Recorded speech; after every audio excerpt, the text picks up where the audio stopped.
Siachen, even during summers, it's minus. Cold. Very cold. It's very normal, cold. It's minus. Did you, and even today we see this lack of extreme winter clothing. So what did you manage with in those days? Total Indian equipment. The same coat parka, the same trouser with 2 inners inside, and the shoes that you... Yeah, absolutely. It was perfectly. General Chibbar asked me that, can you launch operations? Because you've been there in June, July as a youngster and being asked by the army Lot commander. of josh. Obviously, I couldn't have said no. I said, by all means, sir. I didn't know.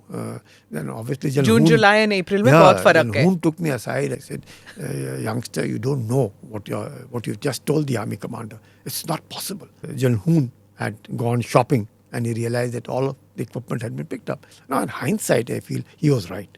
Because when we were launched in April, and I must tell you, the equipment, of course, didn't turn up till the 12th of April. Today, when officers go or Jawans go, or even as journalists when we go, we know how much acclimatization we have to do. Now, when you people went in, there were no scientific studies on effect of high altitude, or was there some kind of basic study? Induction into high altitude is very, very scientific. Acclimatization is a must.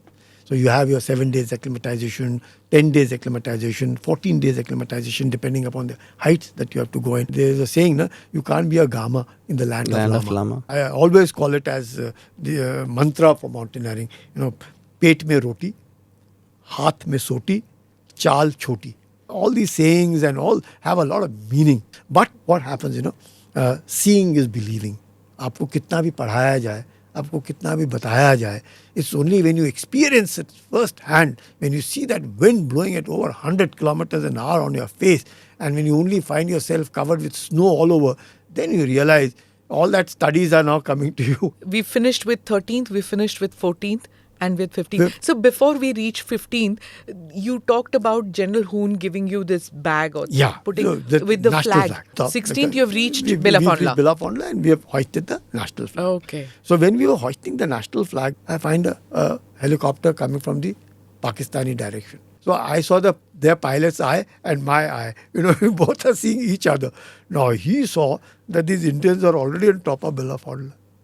So he took a U-turn and went back. So Operation Meghdoot actually comes into fruition between 13th and 16th. 13th and say 17th of April. Of April? Not till the 27th as the first day. Now, I saw a crow, a white crow. I remember having seen a white crow in 1983 also once. And I see another crow. I said, if there's a crow, he's following somebody.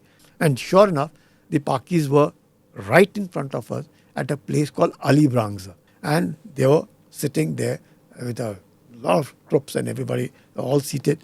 And that's where the first firing took place on the 27th of April. But you're at a height, they are low. Oh, much lower. They must have been at about 16. We must have been at so around strategically 18. You're in a better position. See, in mountains, whoever is occupying heights is dominating. And anybody who occupies heights dominates is extremely difficult to dislodge him. Click here to watch the full episode.